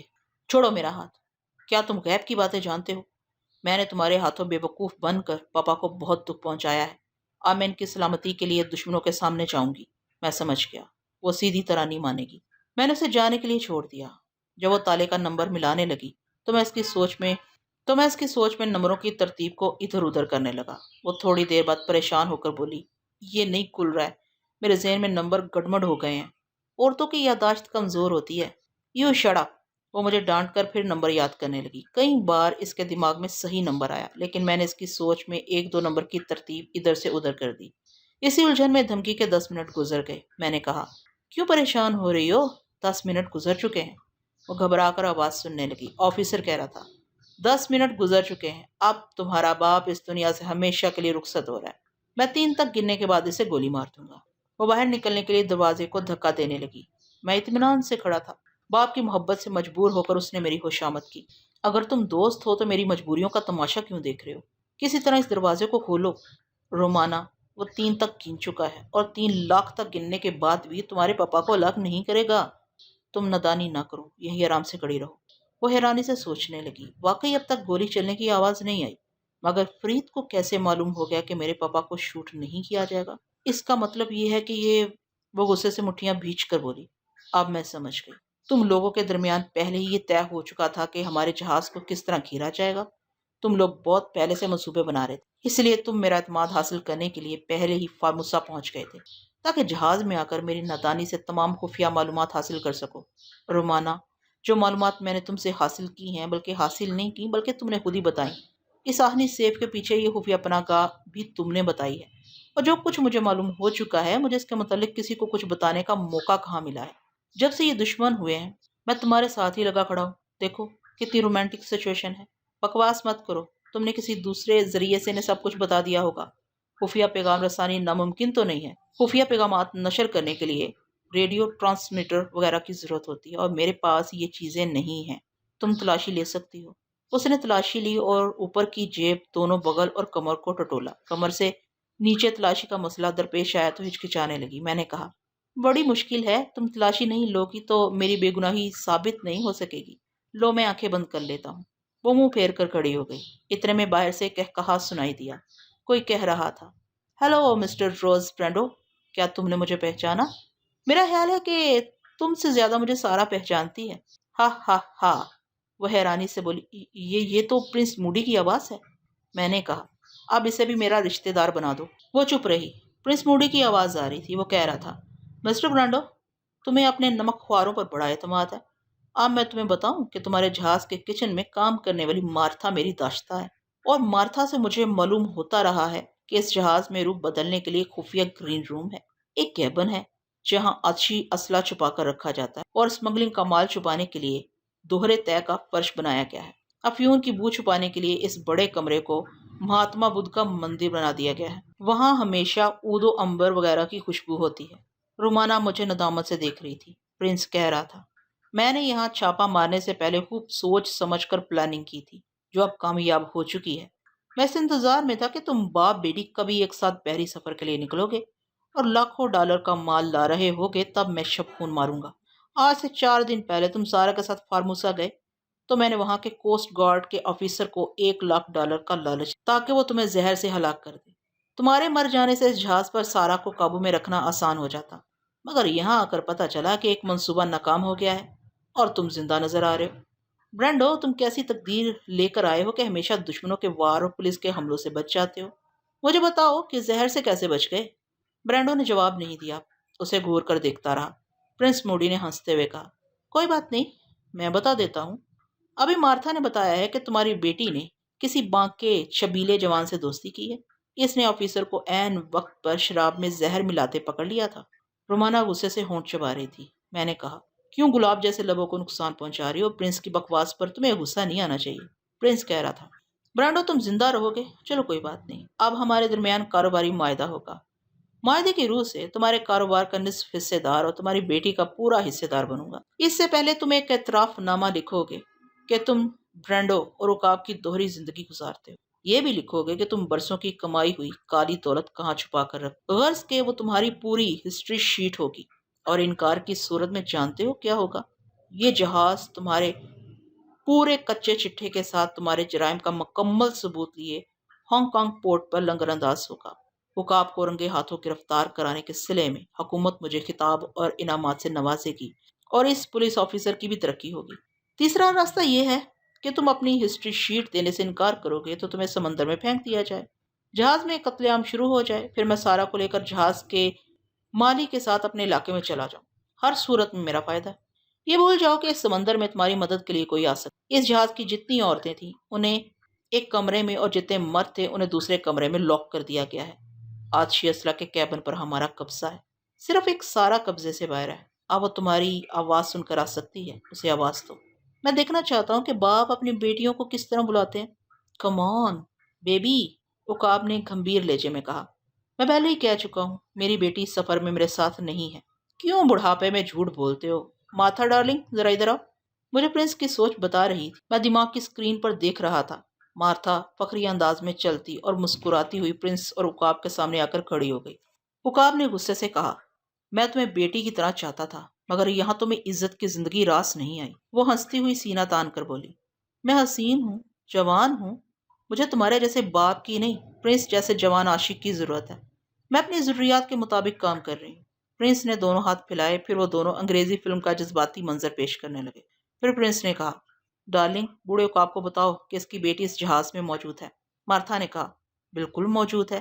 پہلے وہ سارا کے اصل روپ میں تھی، پھر اس نے ایک اجنبی لڑکی کا بہروپ لیا۔ اس کے جسم پر نیوی بلو کلر کا بلاؤز اور اسکرٹ موجود ہے۔ میں اپنے سامنے اس لباس والی کو دیکھ رہا تھا۔ اب وہ میرے متعلق سنجیدگی سے سوچ رہی تھی، کیونکہ میری بے گناہی ثابت ہو رہی تھی۔ وہ مجھ سے کچھ کہنا چاہتی تھی، مگر زبان نہیں کھل رہی تھی۔ میں سنجیدگی سے سوچنے لگا کہ کس طرح پرنس موڈی کا دماغ ٹھکانے لگایا جائے۔ موجودہ حالات میں ٹیلی پیتھی کی صلاحیتوں کا مظاہرہ کرنا لازمی تھا، اس کے بغیر دشمنوں سے نجات ممکن نہیں تھی۔ میری داستان پڑھنے والے سمجھتے ہیں کہ جہاں کہیں مصیبتوں کا پہاڑ ٹوٹے گا، وہاں فرحات ٹیلی پیتھی کے اڑن کھٹولے پر بیٹھ کر ان مصائب سے بچ نکلے گا، لیکن بچ نکلنا بڑی بات نہیں ہوتی۔ فلم کے ہیرو بھی تنہا ایک فوج کو مار پیٹ کر بچ نکلتے ہیں۔ میں اپنی آپ بیتی میں یہ بیان کرتا آیا ہوں کہ کسی الجھن سے نکلنے کے بعد میں اور زیادہ الجھتا چلا گیا ہوں، اور اس الجھاوے کی وجہ ٹیلی پیتھی ہے۔ ٹیلی پیتھی میرے لیے باعث رحمت بھی رہی اور باعث زحمت بھی، اور یہ باعث زحمت اس طرح کہ میں جرائم پیشہ افراد سے دور رہنا چاہتا ہوں، مگر دنیا کی دو بڑی تنظیمیں مجھے جرائم کی طرف لانے کے لیے ایڑی چوٹی کا زور لگا چکی ہیں۔ اگر یہ ٹیلی پیتھی نہ ہوتی تو مجھے کوئی نہ پوچھتا، میں کم از کم مجرموں سے دور رہتا، مجھے یوں فرحات کے اصل روپ کو چھپانے کی ضرورت نہ پڑتی۔ میں زندگی میں بالکل ہی آسودگی اور سکون نہیں چاہتا۔ تھوڑے بہت ہنگامے نہ ہو تو زندگی بے مزہ لگتی ہے، لیکن ایسے ہنگامے نہ ہوں کہ دشمنوں کے ساتھ دوست اور گناہ گاروں کے ساتھ بے گناہ بھی پس کر رہ جائیں۔ بہت عرصے تک میری سمجھ میں نہیں آیا کہ میں کیا چاہتا ہوں۔ رفتہ رفتہ یہ بات سمجھ میں آئی کہ جہاں تک ممکن ہو میں فرحاد علی تیمور کی شخصیت کو چھپائے رکھوں اور کسی کے سامنے ٹیلی پیتھی کا مظاہرہ نہ کروں۔ اس طرح لوگ مجھے غیر معمولی انسان نہیں سمجھیں گے، مجھ سے زیادہ دلچسپی نہیں لیں گے۔ میری مصروفیات کم ہوں گی تو پریشانیاں بھی کم ہوں گی۔ اتنی بڑی دنیا میں صرف ایک سونیا میری اصلیت کو جانتی تھی، اس کے بعد اور کوئی نہ جان سکے۔ یہ میرا مقصد تھا، یہ میرا فیصلہ تھا۔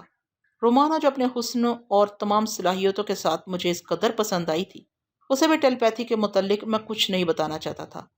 اب ارادہ یہ تھا کہ جو کچھ کرنا ہے وہ چپ چاپ کر گزروں۔ اس وقت پرنس پھر برینڈو سے کہہ رہا تھا، دیر نہ کرو، اپنی بیٹی سے کہو کہ وہ اپنے یار کے ساتھ یہاں چلی آئے۔ مارتھا نے کہا، پرنس، اس کے یار کا نام فرید ہے، وہ اپنے ساتھ ایک بہت ہی حسین چینی دوشیزہ کو کہیں سے لایا ہے۔ اچھا، یہ فرید تو بڑا ہی رنگیلا ہے، وہ چینی دوشیزہ کہاں ہے؟ اسے دوسری عورتوں کے ساتھ بند کیا گیا۔ آہا، یہ حسن و شباب کی نقدری ہے، اسے یہاں لے آؤ۔ مارتھا میون کو لانے چلی گئی۔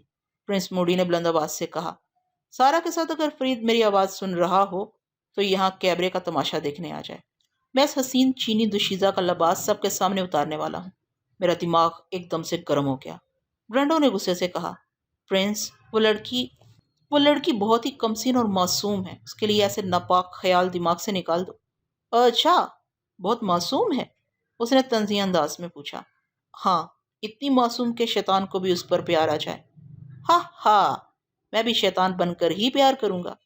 رومانا نے غصے سے مٹھیاں بھیج کر کہا، میں اب یہاں نہیں ٹھہر سکتی۔ اگر اس نے میون کو ہاتھ بھی لگایا میں مرنے سے پہلے اس شیطان کو مار ڈالوں گی۔ نہیں رومانا، جذباتی نہ بنو، وہ لوگ مسلح ہیں، پہلے ہی فرصت میں گولی مار دیں گے۔ ہمیں باہر نہیں جانا چاہیے۔ بزدل انسان، آزمائش کی ان گھڑیوں میں تمہاری اصلیت کھل رہی ہے۔ تم کیسے مرد ہو؟ پہلے اسے عزت اور آبرو سے گھر پہنچانا چاہتے تھے، اب رائفلوں کے سائے میں وہ بے عزت ہونے والی ہے تو تم دم دبا کر یہاں بیٹھے ہو۔ رومانا، اپنی جان کسے پیاری نہیں ہوتی؟ جب حالات یہ بتا رہے ہیں کہ ہم اس کی عزت نہیں بچا سکتے تو پھر وہاں جا کر اپنی جان دینا حماقت ہے۔ وہ مجھے نفرت سے دیکھ کر دروازے کی طرف مڑ گئی اور تالے کے بھولے ہوئے نمبر کو یاد کرنے لگی۔ وہ نمبر اس کے دماغ میں اسی طرح گڈمڈ ہو گئے تھے کہ حافظے سے بالکل ہی مٹ گئے تھے، مگر وہ باہر جانے کے لیے بےتاب تھی۔ بار بار مختلف نمبر ملا کر تالا کھولنے کی کوشش کر رہی تھی۔ میں اسے چھوڑ کر میون کے پاس پہنچ گیا۔ وہ جہاز کے نچلے حصے میں تھی اور اب مارتھا کے ساتھ عرشہ پر آنے کے لیے زینے طے کر رہی تھی۔ اس کی سوچ سے پتہ چلا کہ دوسری عورتوں کا ساتھ چھوڑ کر نہیں آنا چاہتی تھی، لیکن جب مارتھا نے کہا کہ فرید اسے بلا رہا ہے تو وہ چلی آئی۔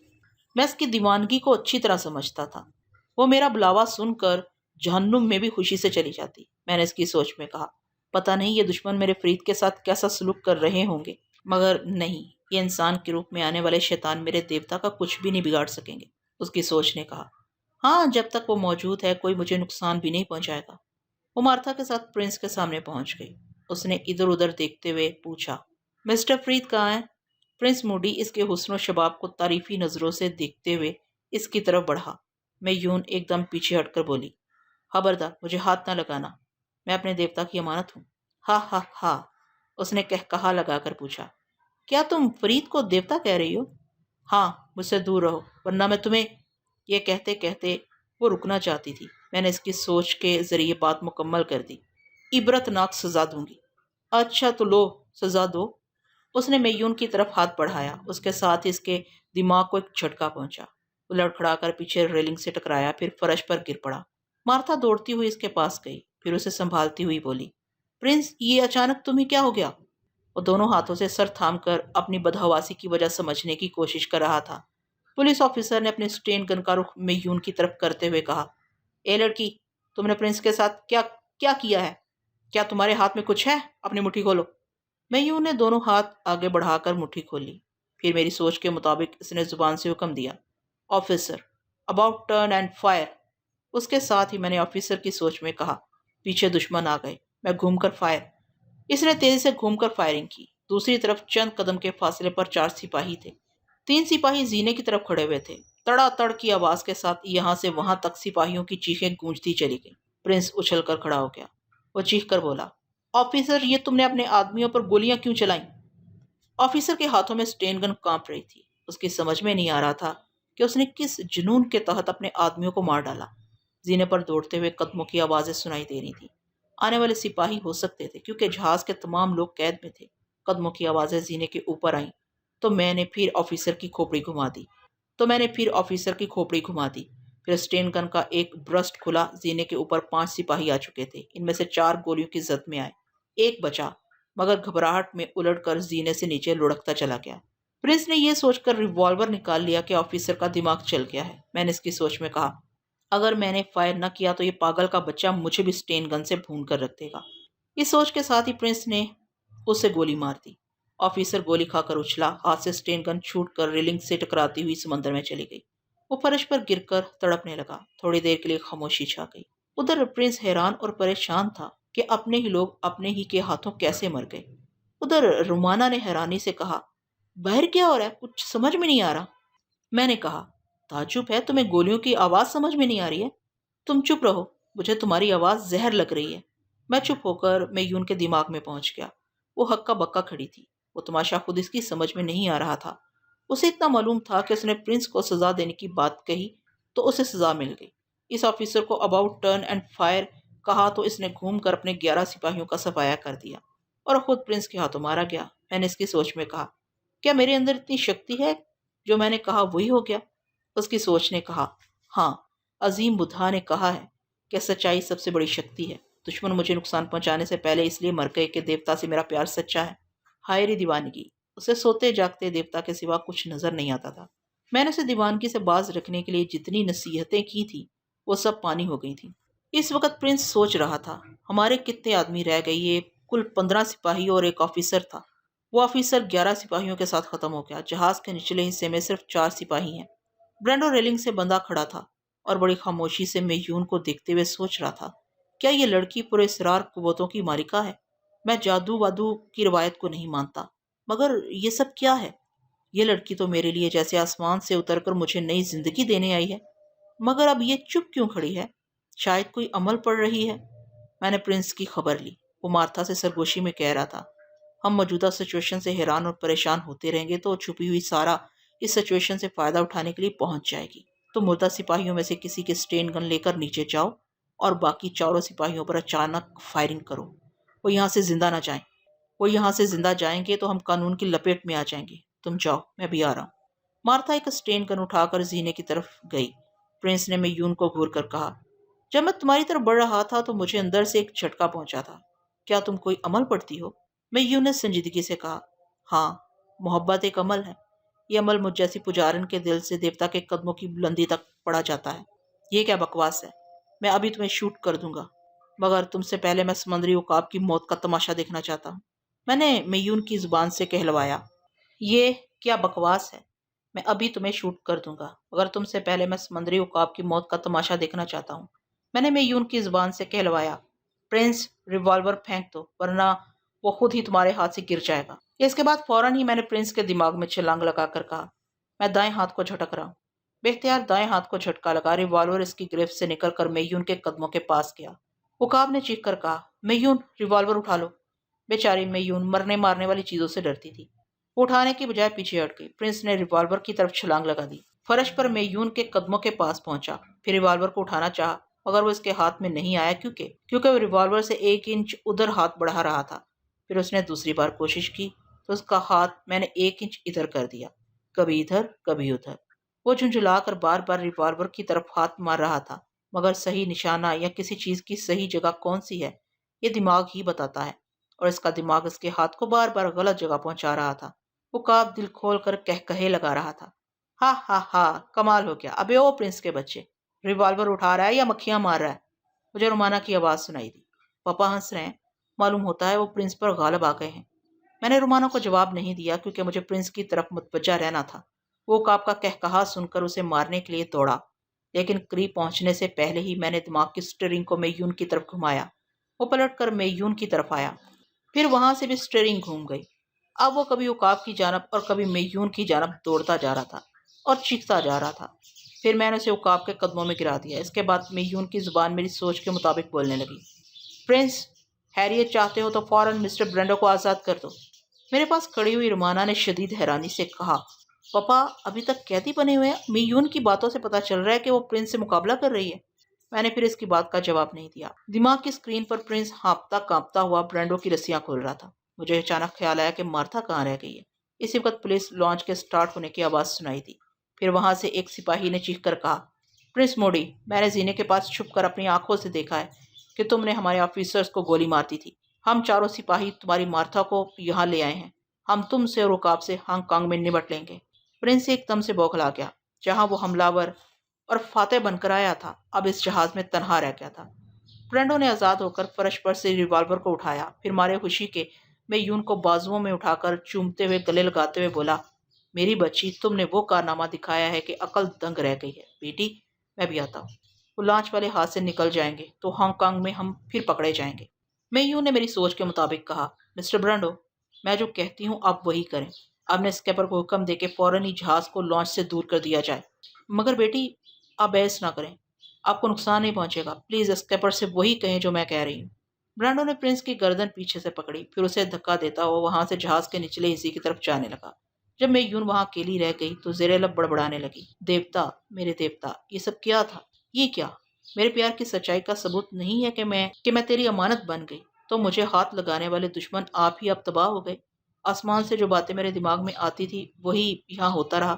اس ننھی معصوم پجارن کو وہاں کوئی نقصان نہیں پہنچ سکتا تھا، اس لیے میں اسے چھوڑ کر خفیہ پناہ میں دماغی طور پر حاضر ہو گیا۔ رومانا پھر ایک بار تالے کے نمبر کو ادھر ادھر سے ملا کر اسے کھولنے کی کوشش کر رہی تھی۔ میں نے کہا، ہم نے باہر کی جو آوازیں سنی ہیں ان سے یہی پتہ چلتا ہے کہ میون نے تنہا دشمنوں کا مقابلہ کیا ہے۔ ہاں، پاپا آزاد ہو گئے ہیں۔ میں حیران ہوں کہ وہ کمزور اور نازک سی لڑکی وہ کہتے کہتے رک گئی، پھر مجھے گھور کر بولی، تم مجھ سے باتیں نہ کرو خود غرض بزدل۔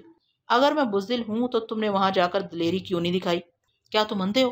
دیکھتے نہیں کہ تالا نہیں کھل رہا ہے؟ میں باہر کیسے جاتی؟ یہی تو میں تمہیں کہنا چاہتا ہوں کہ اس تالے کی وجہ سے میں باہر جا کر دشمنوں سے دو ہاتھ نہ کر سکا۔ تم جھوٹے اور مکار بھی ہو۔ پہلے تو کہہ رہے تھے کہ دشمنوں کے پاس ہتھیار ہیں، ہمیں مرنے کے لیے باہر نہیں جانا چاہیے، تمہیں شرم نہیں آتی؟ تم خواہ مجھ سے بدزن ہو گئی ہو۔ کیا تم وہ حسین اور رنگین لمحات بھول گئی جب تم یہ شڑا؟ وہ میری بھول تھی۔ میں حیران ہوں کہ تم سے متاثر کیسے ہو گئی تھی۔ یاد رکھو میں صرف رومانہ نہیں، سارا بھی ہوں۔ میرا محبوب، میرا مرد وہی ہوگا جو میری طرح موت سے آنکھیں ملانے کا حوصلہ رکھتا ہو۔ تم اب کبھی میرے قریب آنے کی کوشش نہ کرنا۔ وہ تو کوشش کیے بغیر ہی میں تمہارے قریب یہاں بند ہو گیا ہوں۔ اگر تالا کبھی نہ کھل سکا تو شاید ہمیں ساری زندگی یہیں رہنا پڑے۔ ایسا کہتے وقت میں سمجھ رہا تھا کہ اس کا ہاتھ چلے گا، اور ہاتھ چلا، مگر بائیں طرف کی دیوار سے ایسا ٹکرایا کہ اس کے حلق سے کرا نکل گئی۔ وہ چوٹ کی پرواہ کرنے والی لڑکی نہیں تھی، مگر اس نے دوسری بار حملہ نہیں کیا۔ وہ بولی، بس تمہاری یہی خوبی ہے کہ بہت پھرتیلے ہو، اتنی سی جگہ پر بھی حملوں سے بچ جاتے ہو۔ چلو تم نے ایک خوبی تو پسند کی۔ دیکھو میں سنجیدگی سے سمجھا رہی ہوں، مجھ سے چھیڑ چھاڑ نہ کرو۔ ایسی بات ہے تو میں بھی سنجیدہ ہو جاتا ہوں، میں کسی دوسری لڑکی سے عشق کر لوں گا۔ وہ مجھے ناگواری سے دیکھتی ہوئی پھر تالے کی طرف متوجہ ہو گئی۔ برنڈو نے مردوں اور عورتوں کو بند کمروں سے نکال دیا تھا اور اسکیپر کو حکم دے رہا تھا کہ جہاز کو فوراً ہی لانچ سے دور لے جائے۔ پھر وہ تمام لوگوں کو بتانے لگا کہ میون نے اپنی روحانی قوت سے دشمنوں کو زیر کیا ہے۔ بوڑھا عقاب خوشی سے اچھل رہا تھا۔ ان کی سمجھ میں نہیں آ رہا تھا کہ اس معجزانہ انداز میں بچ جانے کا شکریہ کس طرح میون کے سامنے ادا کریں، کس طرح اس لڑکی کو اٹھا کر آسمان پر بٹھا دے۔ وہ پھر دوڑتا ہوا میجون کے پاس آنے لگا۔ اس کا پاگل بن کی حد تک خوش ہونا ایک فطری عمل تھا۔ ایسے وقت جب کہ دشمن غالب آ چکے تھے، جہاز پر ان کا قبضہ ہو چکا تھا، اسے رسیوں سے باندھ کر چھوڑ دیا گیا تھا۔ نہ جہاز میں بچانے والا کوئی تھا، نہ سمندر سے کوئی مدد کے لیے آ سکتا تھا۔ اس کی زندگی، اس کی دولت، اس کی برسوں کی بنائی ہوئی عزت، سب کچھ پل بھر میں نابود ہو جانے والا تھا۔ ایسے وقت میون اس کے لیے ایسی ہستی بن کر آئی تھی، ایسی ہستی جسے وہ کوئی نام نہیں دے سکتا تھا۔ اس نے قریب آ کر میون کے دونوں ہاتھوں کو تھام لیا، پھر انہیں چوم کر اس کے آگے گھٹنے ٹیک کر بولا، اے آسمانی ہستی، سمندر کے سینے پر اڑنے والا عقاب زندگی میں پہلی بار گھٹنے ٹیک رہا ہے۔ ماں کیا مانگتی ہے؟ میں اپنی زندگی، اپنی عزت، اپنی تمام دولت اور یہ جہاز تیرے نام کرتا ہوں۔ سمندر سے خشکی تک میرے جتنے نمک خوار ہیں وہ سب تیرے خدمتگار بن کر رہیں گے۔ اگر یہ بھی کم ہے تو بول، تجھے کیا چاہیے؟ وہ آہستگی سے بولی۔ اس کی زندگی کی پہلی خواہش سے لے کر آخری خواہش تک صرف دیوتا کا نام تھا۔ میں نے اس کی سوچ میں کہا، میں دیوتا کے نام پر اس لانچ کو تباہ کر دوں گی۔ یہ بات اس کی زبان سے ادا ہوئی۔ برانڈو نے خوشی سے اچھل کر چیختے ہوئے کہا، سنو، تم سب لوگ سنو، جنہیں اس بات کا یقین نہیں ہے کہ میون نے دشمنوں کو تباہ کیا ہے، اب وہ اپنے سامنے اس لانچ کی تباہی دیکھیں۔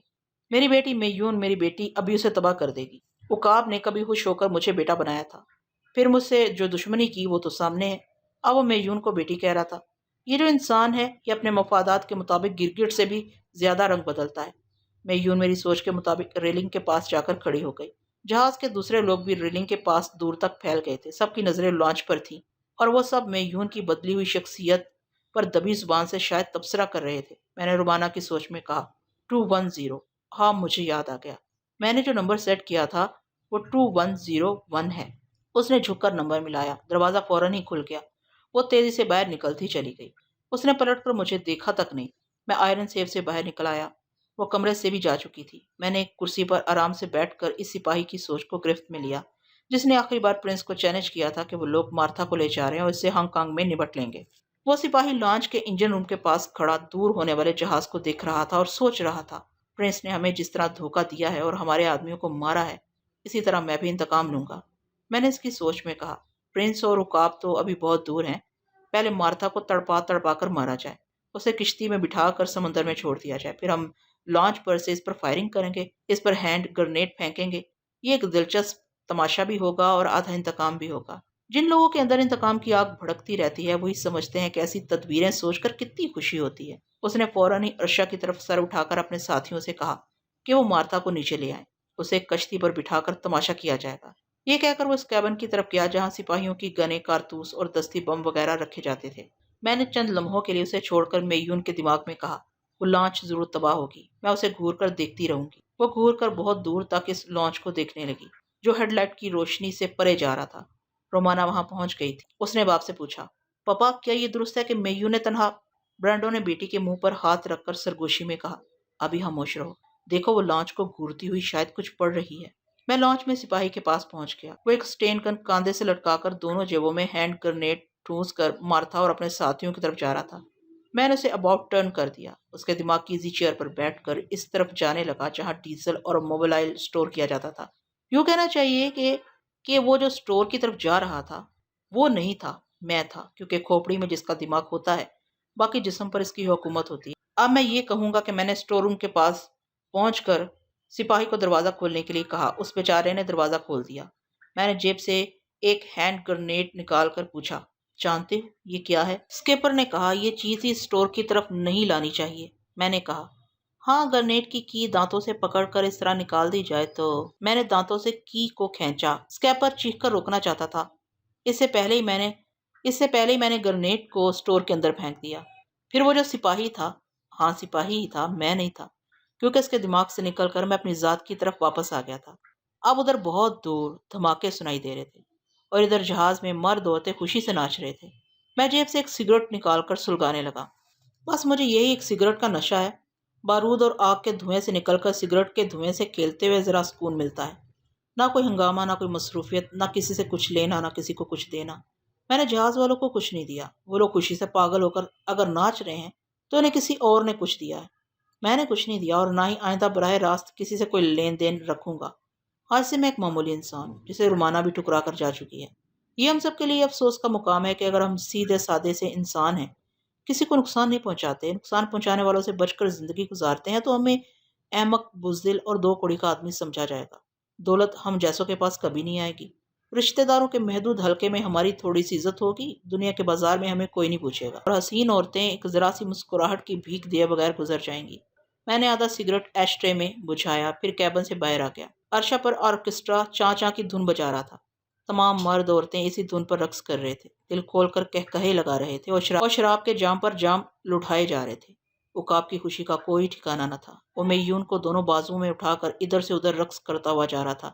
رومانہ ریلنگ سے لگی کھڑی تھی۔ اس کا باپ میون کو بازوؤں میں جھلاتا ہوا یہاں سے وہاں تک جاتا تو اس کی نظریں بھی یہاں سے وہاں تک چلی جاتی، کیونکہ وہ میون کو گھور گھور کر دیکھ رہی تھی۔ وہ میون سے نفرت نہیں کر رہی تھی، بلکہ گہری سنجیدگی سے سوچ رہی تھی، یہ لڑکی آخر ہے کیا؟ اسے دیکھ کر یقین نہیں آتا کہ یہ اندر سے خطرناک حد تک پراسرار ہے۔ یہ تو اب بھی پہلے کی طرح معصوم نظر آ رہی ہے۔ میں اسے اپنی بہن بنا کر اپنے پاس رکھوں گی۔ میون کے لیے رومانہ کے خیالات نیک تھے، یہ تو میں پہلے سے جانتا تھا کہ رومانہ جتنی حسین ہے اس کا دل بھی اتنا ہی خوبصورت ہے۔ وہ تو صرف مجھ سے بدظن ہو گئی تھی۔ اس کا مزاج ہی ایسا تھا کہ وہ کسی بزدل سے محبت نہیں کر سکتی تھی۔ میں آپ مسکرانے لگا۔ اسی وقت اس کی نظر مجھ پر پڑی۔ اس کا موڈ اچانک ہی بدل گیا۔ وہ مجھے غصے سے دیکھنے لگی۔ اتنے میں میون کی آواز سنائی دی، فرید! اس نے مجھے دیکھ لیا تھا اور اب برانڈو کو چھوڑ کر میرے پاس آ رہی تھی۔ میں نے دونوں بازو پھیلا دیے۔ وہ میرے سامنے آ کر ٹھٹک گئی۔ اسے توقع نہیں تھی کہ میں اسے بازوؤں میں بلاؤں گا۔ دوسرے ہی لمحے وہ اچھل کر میرے گلے کا ہار بن گئی۔ اچھلنے کی ضرورت اس لیے پیش آئی کہ وہ قد میں گڑیا جیسی ہی تھی۔ وہ گڑیا تھی، حسن و شباب کی پڑیا تھی۔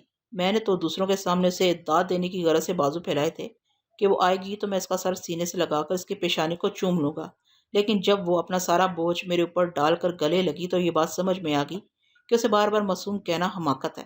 میری نصیحتوں نے جس پر اثر نہیں کیا، میری خیال خانی نے کئی بار اسے مثبت انداز میں سوچنے پر مجبور کیا، اور وہ پھر پلٹ کر جذبوں کی کہکشاں سجاتی میرے پاس آئی تو پھر میں آسمان سے اتر کر آنے والا کوئی فرشتہ بن کر نہیں رہ سکتا تھا۔ میں نے رومانہ کو کنکھیوں سے دیکھا تو اس نے منہ پھیر لیا۔ اس لمحہ میون کی محبت اور مستقل مزاجی نے سمجھایا کہ پیار کسے کہتے ہیں۔ محبت صرف ایک حسین عورت سے نہیں ہوتی، اور محبت صرف ایک دلیر آدمی سے نہیں ہوتی۔ اگر میں بزدل ہوں تب بھی میون کے پیار میں فرق نہیں آئے گا۔ اس نے مجھ سے یہ نہیں پوچھا کہ میں اسے دشمنوں سے بچانے کیوں نہیں آیا۔ میں بزدل کی طرح کہاں چھپا ہوا تھا؟ میرے پریت، تم مجھے یوں نظر انداز کرتے ہو جیسے نفرت کر رہے ہو، مگر مجھے تمہاری نفرت سے بھی محبت ہے۔ میں محبت کو دولت، دلیری اور خوبروئی کے ترازو میں نہیں تولتی۔ تمہاری محبت میرا ایمان ہے، میں ایمان پر چلتی رہوں گی۔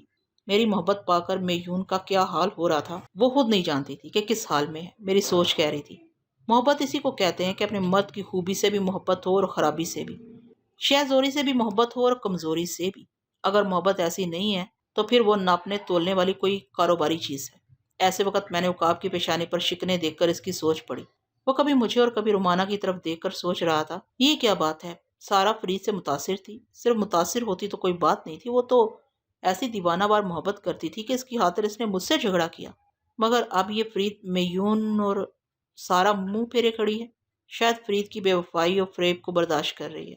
وہ رومانہ کی طرف جانے لگا۔ رومانہ کے گلابی ہونٹ کانپ رہے تھے۔ وہ ان لمحوں کو دماغ سے نکالنے کی کوشش کر رہی تھی جو میجون کی طرح اس کی زندگی میں آئے تھے۔ عقاب نے اسے مخاطب کیا، سارا کیا بات ہے؟ کیا تم فرید سے محبت نہیں کرتی ہو؟ رومانہ نے اپنے ہونٹ بھینچ لیے، پھر بھرائی ہوئی آواز میں کہا، میں ایک بزدل اور ہرجائی سے محبت نہیں کر سکتی۔ ہم نے غلط سمجھا تھا کہ وہ جاسوس ہے، مگر یہ سچ ہے کہ وہ بزدل ہے۔ یہاں میجون خطرے میں تھی اور وہ میرے پاس چھپا ہوا تھا۔ اس کا ہرجائی پن دیکھیے، اب اس معصوم لڑکی کو فریب دے رہا ہے۔ عقاب نے میجون کو آواز دی۔ میں نے میجون کو بازوؤں سے اتار کر فرش پر کھڑا کر دیا۔ وہ بولی، یس مسٹر برنڈو۔ عقاب آگے بڑھتے ہوئے بولا، بیٹی تمہارے اندر روحانی قوتیں ہیں، تم دوست اور دشمن کو پہچانتی ہو، فرید کو بھی پہچانو، یہ تم سے محبت نہیں فریب کر رہا ہے۔ وہ اپنی مترنم آواز میں آہستگی سے بولی، نہیں مسٹر برانڈو، میں فریب کو نہیں سمجھتی۔ ابھی دیوتا کی آغوش میں مجھے یہ گیان حاصل ہوا کہ خدا نے مجھے میرے وجود کے پہلے لمحے سے فرید کے نام لکھ دیا تھا۔ اب یہ اچھا ہو یا برا ہو، میں اپنے حصے کی وفا نبھاتی رہوں گی۔ رومانہ نے آگے بڑھ کر کہا، میجون میری اچھی بہن، اس دنیا میں رہ کر اچھے برے اور کھوٹے کھرے کی تمیز کرنی چاہیے۔ کیا تم ایسے شخص کو پسند کرو گی جو تمہاری مصیبت میں کام نہ آئے؟ جس وقت تم رائفلوں اور اسٹین گنوں کے درمیان گھری ہوئی تھی، یہ میرے پاس چھپا رہا، کیا اس کا فرض نہیں تھا کہ یہ تمہاری مدد کے لیے آتا؟ میجون بڑی سادگی سے بولی، ایسے وقت فرید کو نہیں آنا چاہیے تھا۔ جہاں بچنے بچانے کی گنجائش ہی نہ ہو وہاں مدد کا سوال ہی پیدا نہیں ہوتا۔ سارا، میں تم سے چھوٹی ہوں مگر محبت کا ایک راز بتاتی ہوں کہ اپنے ساتھ اپنی محبت کو نہ مارو۔ اگر تمہیں چاروں طرف سے موت گھیر لے تو دعا کرو کہ تمہارا محبوب زندہ سلامت یہاں سے نکل جائے۔ اس طرح وہ جب تک زندہ رہے گا تم اپنی موت کے بعد بھی اس کے دل و دماغ میں زندہ رہو گی۔ محبت اسی کو کہتے ہیں کہ تم مرنے کے بعد بھی نہ مر سکو۔ رومانہ کے دماغ میں جیسے روشنیوں کے جھماکے سے ہونے لگے۔ اس کے دماغ کی تاریکی میں میرا وجود جل رہا تھا اور بجھ رہا تھا۔ محبت مر رہی تھی اور مرنے کے بعد زندہ ہو رہی تھی۔ خود غرضی سمجھ میں آ رہی تھی کہ جہاں بچنے کی گنجائش نہ ہو وہاں اپنے محبوب کو بھی موت کے لیے بلانا خود غرضی ہے۔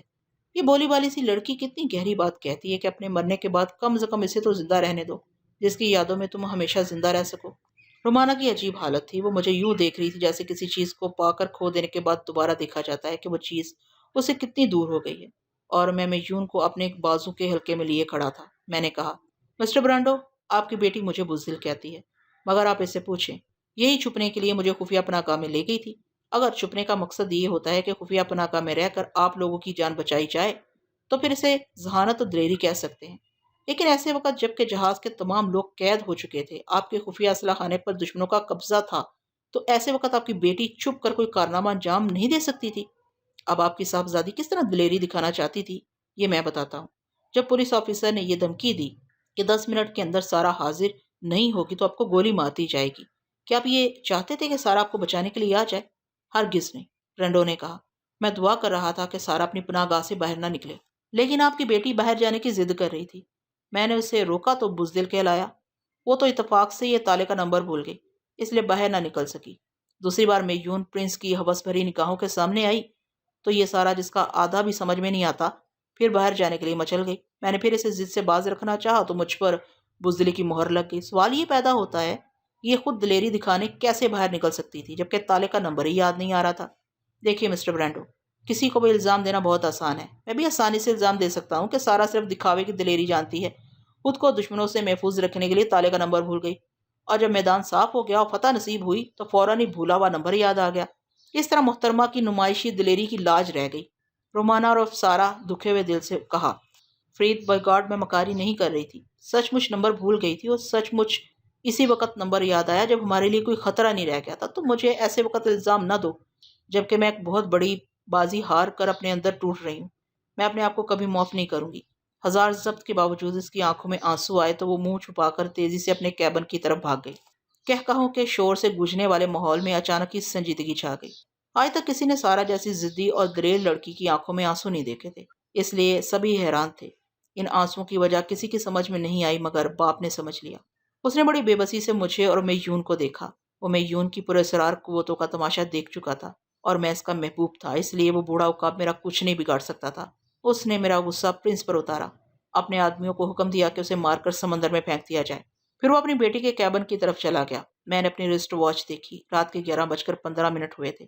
یہاں کے وقت کے مطابق مجھے 12 بجے اور رومانیہ کے وقت کے مطابق 8 بجے مجھے سونیا کے پاس پہنچنا تھا۔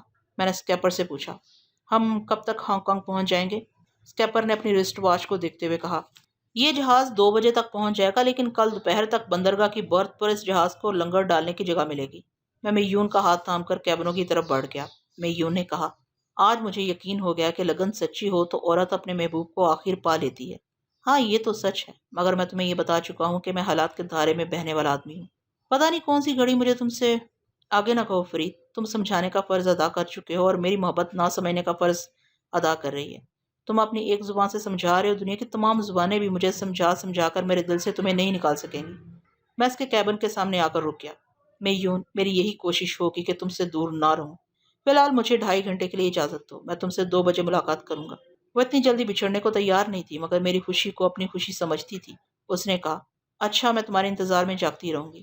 وہ بھاگتی ہوئی کیبن میں گئی، پھر دروازے کو بند کر دیا۔ میں نے اپنے کیبن میں آ کر پہلے باپ بیٹی کا حال معلوم کیا، کیونکہ میرے لیے عقاب کے تیور اچھے نہیں تھے۔ وہ بیٹی کے کیبن میں بیٹھا اسے سمجھا رہا تھا۔ میں حیران ہوں سارا، تم وہی لڑکی ہو جو سمندری آفات کے سامنے مردانہ وار مسکراتی تھی۔ تم نے دشمنوں سے اور پولیس والوں سے مقابلے کے دوران کتنے ہی زخم کھائے، ہفتوں بستر پر پڑی، زخموں کی تکلیفیں برداشت کرتی رہیں۔